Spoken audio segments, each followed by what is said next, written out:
माई मेरे श्याम लगो संग। कली दावानले नाद्य साधनम भस्मतांगतम। कलयुग के दावानल से सब राख हो गए, सब भस्म हो गए।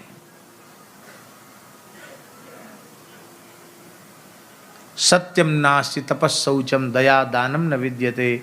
उदरम भरिणो जीवा वराका कूटभाषिणः।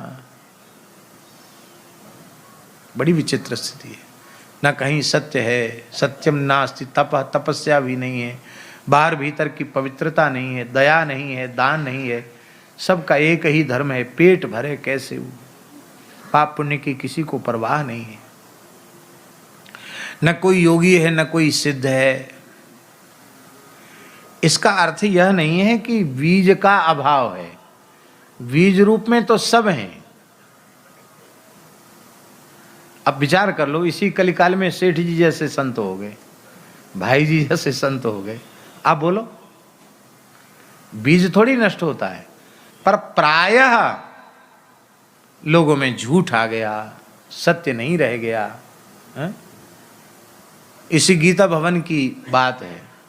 स्वामी जी तब विराजमान थे, तो एक संत ने, गीता भवन के एक संत ने हमसे कहा, बोले महाराज जी एक बात कहें, आप बुरा तो नहीं मानोगे? नहीं, हम मानने लायक होगी तो हम जरूर मानेंगे। बोले आप बोलते हो कि 2 मिनट भगवान का नाम लीजिए कथा के आरंभ में, तो क्या घड़ी देखकर आप देखते हो कि हम 2 ही मिनट बोले? और कभी 1 ही मिनट में पूरा कर दो या आधा मिनट में पूरा कर दो तो झूठ तो हो जाएगा। अब घड़ी देख के तो नहीं बोलते हो कि 2 मिनट कीर्तन कर लें? नहीं, घड़ी तो नहीं देखते हैं। हाँ, आपने बड़ा उपकार किया हमारा, आज से ही हम इस दोष को गंगा जी में बहा देते हैं। उसके बाद से आज तक हमने कभी कही नहीं कि वाणी पवित्र करने के लिए इतने मिनट नाम लीजिए, 2 बार लीजिए कि 4 बार लीजिए, कहना ही छोड़ दिया। उसके पहले कहते थे 2 बार भगवान नाम लीजिए, 2 मिनट कहिए, ऐसा। अब तब कहना छोड़ दिया। अच्छी बात लगी, स्वीकार कर लिया। हमारे कहने का प्रयोजन ये है, झूठ इतना अधिक व्यवहार में आ गया कि हम झूठ बोलते हैं, हमको पता ही नहीं चलता हम झूठ बोल रहे हैं। आप 5 मिनट के लिए पधारिए, 5 मिनट लगेगा क्या? घड़ी देखे तो 5 मिनट नहीं लगेगा। आप थोड़ी देर के लिए कृपा करके पधारिए, इतने कहने से भी तो बात बन जाएगी। तो हम 2 मिनट 5 मिनट क्यों बोलते हैं? जहां तक हो सके व्यवहार में सच्चाई का पालन हो, सत्यता का पालन। अनजाने में कुछ चूक भूल हो जाए बात अलग है। हाँ, अनजाने में भी होने के बाद जब जानकारी हो जाए तो उस भूल का परिमार्जन कर लेना चाहिए। इतनी चीजें यदि जीवन में हो और भगवान न मिले तो उस व्यक्ति का केस लड़ने के लिए तुलसीदास जी महाराज तैयार हैं, कमर कस के। वो वकालत करेंगे उसकी तरफ से। हाँ,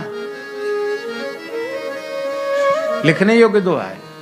सत्य वचन आधीनता परतीय मातु समान। इतने पे हरि ना मिले तो तुलसीदास जमान। मनवाणी क्रिया से सत्य भाषण करे, अपने को कभी स्वतंत्र न माने, हरिगुरु संतों के सदा अपने को अधीन माने। क्योंकि साधक स्वतंत्र नहीं होता और स्वतंत्र साधक नहीं होता। पंडित जी का वाक्य, पंडित श्री गया प्रसाद जी महाराज का वाक्य। साधक स्वतंत्र नहीं होता और स्वतंत्र साधक नहीं होता। इसलिए जीवन भर हरिगुरु संतों के हम अधीन हैं, ऐसा अनुभव करना। पहला साधन मनवाणी क्रिया से सत्य का आश्रय। दूसरा साधन, हम स्वतंत्र नहीं, हरिगुरु संतों के अधीन हैं। तीसरा साधन, परस्त्री के प्रति मातृबुद्धि। साधु को तो नारी मात्र के प्रति मातृबुद्धि रखनी चाहिए, और जो सद्गृहस्थ पुरुष हैं उन्हें अपनी अधिकृता पत्नी के अतिरिक्त नारी मात्र में मातृबुद्धि रखनी चाहिए। इतना करने के बाद भी यदि भगवान की प्राप्ति नहीं होती है तो तुलसीदास जी कहते हैं कि हम तुम्हारे ओर से भगवान के दरबार में मुकदमा लड़ने के लिए तैयार खड़े हैं। तुमको जिता के मानेंगे। हाँ, तुमको भगवान को तुम्हारे सामने आना ही पड़ेगा।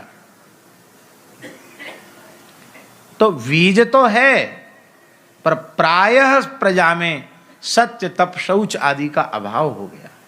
माई मेरे श्याम